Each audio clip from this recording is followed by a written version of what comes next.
जय श्री श्याम प्यारे भक्तों, क्या आपने कभी सोचा है कि आपके जीवन में जो अचानक से सुख, शांति और अनोखे अनुभव आते हैं, क्या वो सिर्फ संयोग है या फिर ये किसी अदृश्य शक्ति का आशीर्वाद है। आज मैं आपको वो रहस्य बताने वाली हूँ जो आपके रोंगटे खड़े कर देगा।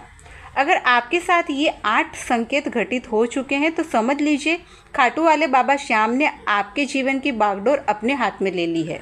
कल्पना कीजिए आप पूजा कर रहे हैं और अचानक दीपक की लो तेज हो जाए बिना हवा के, या फिर आपको सपने में बाबा के दरबार की झलक मिल जाए। सोचिए, ये कोई आम बात नहीं है, ये है वो इशारे, वो दिव्य संदेश जो बताते हैं कि बाबा आपकी भक्ति से प्रसन्न हो गए हैं। दोस्तों, आज का ये वीडियो सिर्फ एक जानकारी नहीं बल्कि बाबा श्याम का एक सप्रेम संदेश है, जिसे सुनकर आपका मन श्रद्धा और आस्था से भर जाएगा। तो आइए बिना देर किए शुरू करते हैं ये आध्यात्मिक यात्रा और जानते हैं वो 8 दिव्य संकेत जो आपके जीवन की दिशा बदल सकते हैं। सबसे पहला संकेत है पूजा में दीपक की लो का तेज हो जाना। कल्पना कीजिए, सुबह सुबह आपने बाबा के दरबार में दीपक जलाया। मंदिर के कोने में हल्की सी रोशनी फैली हुई है। आप मंत्र जप कर रहे हैं और अचानक देखते हैं कि दीपक की लो ऊंची और तेज जलने लग गई। न हवा, न पंखा, न कोई और कारण, फिर भी वो लो जैसे जीवित हो उठी हो, जैसे उसमें कोई ऊर्जा आ गई हो। भक्तों, ये कोई साधारण बात नहीं है, ये संकेत है बाबा श्याम आपके पास है, आपके दरबार में विराजमान है और आपकी पूजा को स्वीकार कर चुके हैं। मैं आपको एक ऐसा सच्चा अनुभव सुनाती हूँ। जयपुर के एक भक्त जिनका नाम मोहित था, रोजाना बाबा की पूजा करते थे। एक दिन उनका मन बहुत उदास था क्योंकि उनके व्यापार में लगातार घाटा हो रहा था। लेकिन उस दिन पूजा के समय दीपक की लो अचानक इतनी तेज हो गई कि पूरे कमरे में रोशनी फैल गई। मोहित जी की आंखों से आंसू आ गए और दोस्तों, उसके बाद चमत्कार हुआ। एक हफ्ते में उनका रुका हुआ बड़ा ऑर्डर उनको मिल गया और उनका व्यापार संभलने लगा। ये लो सिर्फ तेल और बाती से नहीं चल रही थी, ये चल रही थी बाबा के आशीर्वाद से। अब हम बात करते हैं दूसरे संकेत की, जो कि है सपने में बाबा के दर्शन होना। सपने वो खिड़की है जिनसे भगवान अपने भक्तों से संवाद करते हैं। अगर आपको नींद में बाबा की मूर्ति, खाटू धाम की झांकी, रथ यात्रा या उनका नाम सुनाई दे तो ये बहुत बड़ा संकेत है। ऐसे सपने ये बताते हैं कि बाबा आपको संदेश दे रहे हैं, मैं तुम्हारे साथ हूँ, तुम्हारी प्रार्थना सुन रहा हूँ। अब इससे जुड़ा एक दृष्टांत आपको सुनाती हूँ। दिल्ली की एक बहन रजनी जी लंबे समय से परेशान थी। एक रात उन्होंने सपना देखा कि वो खाटू धाम के दरबार में है और बाबा मुस्कुराकर उन्हें आशीर्वाद दे रहे हैं। अगले ही दिन जिस सरकारी नौकरी के लिए उन्होंने सालों से मेहनत की थी, उसका रिजल्ट आया और वो पास हो गई थी।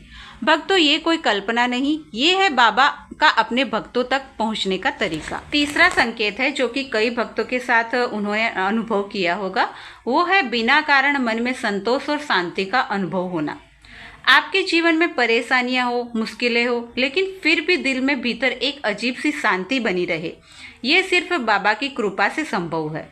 ये शांति साधारण नहीं होती, ये वो आशीर्वाद है जो बाबा अपने भक्तों को देते हैं ताकि वो हर दुख में भी मुस्कुरा सके।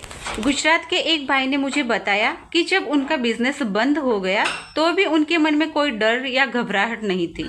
वो कहते हैं, मुझे अंदर से बस ये आवाज आती थी कि सब ठीक हो जाएगा, और हुआ भी यही। कुछ ही महीनों में उन्हें नया काम मिला और पहले से बेहतर जीवन मिल गया। अब हम बात करते हैं चौथे संकेत की। चौथा संकेत ये है कि पूजा करते समय फूल या माला का नीचे गिर जाना। अगर पूजा के दौरान बाबा को चढ़ाया गया फूल या माला अपने आप नीचे गिर जाए तो घबराइए नहीं, ये कोई बुरा संकेत नहीं बल्कि ये बाबा का इशारा है कि उन्होंने आपकी प्रार्थना को स्वीकार कर लिया है। एक भक्त है सीमा जी, जो अपने साथ हुए एक चमत्कार के बारे में बताती है। वो रोज बाबा को गुलाब का फूल चढ़ाती थी। एक दिन पूजा खत्म होते ही फूल खुद ब खुद बाबा की मूर्ति के चरणों में गिर पड़ा। अगले ही हफ्ते उनके बेटे की विदेश में नौकरी लग गई। भक्तों, ये फूल का गिरना नहीं, वरदान का उतरना होता है। पांचवा संकेत जो कि कई भक्तों को मिलता है, वो है बिना प्रयत्न के सम्मान या फिर सफलता मिलना। जब जीवन में बिना ज़्यादा मेहनत के भी आपको सफलता मिलने लगे, जब रुकावटें अपने आप हटने लगे, तो ये समझ लीजिए कि बाबा आपके मार्ग को साफ कर रहे हैं। राजस्थान के पंकज जी का उदाहरण लीजिए। वो एक सामान्य कर्मचारी थे, लेकिन अचानक उन्हें प्रमोशन का ऑफर मिला, वो भी बिना किसी सिफारिश के। पंकज जी कहते हैं, मैं जानता हूँ ये सिर्फ बाबा श्याम का आशीर्वाद है। अब हम बात करते हैं छठे संकेत के बारे में। छठा संकेत है पूजा स्थल में आती हुई दिव्य सुगंध।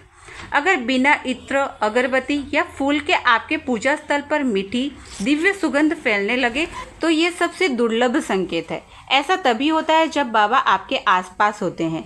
ये सुगंध उनके आशीर्वाद का प्रतीक है। कई भक्तों ने मुझे बताया कि जब उन्होंने बाबा का नाम जप किया तो अचानक कमरे में चंदन जैसी खुशबू फैल गई और उसके बाद उनके जीवन में सकारात्मक बदलाव शुरू हो गए। सातवां संकेत जो कि कई भक्त कई बार अनुभव करते हैं वो है धूप बत्ती का धुआं बाबा की ओर जाना। जब आप पूजा करते हैं और देखते हैं कि धूप बत्ती का धुआं सीधे बाबा की मूर्ति या तस्वीर की ओर जा रहा है तो समझ लीजिए कि बाबा आपकी आराधना को स्वीकार कर रहे हैं। ये धुआं सिर्फ खुशबू नहीं ले जाता, ये आपकी प्रार्थना को बाबा के चरणों तक पहुंचाता है। अब हम देखते हैं सबसे अंतिम संकेत जो कि है आठवां संकेत। वो है कि आत्मा से आवाज़ आना कि सब ठीक हो जाएगा। जब आप कठिनाइयों में हो और अचानक अंदर से एक मजबूत आवाज़ आए सब ठीक हो जाएगा, तो ये आपकी अंतरात्मा नहीं, ये बाबा की आवाज़ होती है। बाबा अपने भक्तों से भावनाओं से संवाद करते हैं। वो आपको बताते हैं कि वो आपके साथ है और कोई भी मुसीबत आपको हरा नहीं सकती। प्यारे भक्तों, अगर इस 8 में से एक भी संकेत आपके जीवन में घटित हुआ है तो यकीन मानिए बाबा श्याम की कृपा आपके ऊपर बरस रही है। शायद रास्ता कठिन हो, शायद मंजिल दूर लगे, लेकिन जब बाबा साथ होते हैं तो अंधेरे में भी रोशनी मिल जाती है। बस आपको विश्वास बनाए रखना है, क्योंकि विश्वास ही सबसे बड़ी पूजा है। जय श्री श्याम। अगर ये वीडियो आपके दिल को छू गई हो तो इसे अपने हर श्याम भक्त भाई बहन तक जरूर पहुंचाएं और कमेंट में लिखें, हारे का सहारा बाबा श्याम हमारा। अगर आप चैनल पे पहली बार आए हो तो चैनल को ज़रूर से सब्सक्राइब कर दीजिए और अगर वीडियो आपको पसंद आया हो तो वीडियो को एक लाइक ज़रूर से कर दीजिए। मिलते हैं अगले वीडियो में, तब तक के लिए जय श्री श्याम, हारे के सहारे की जय।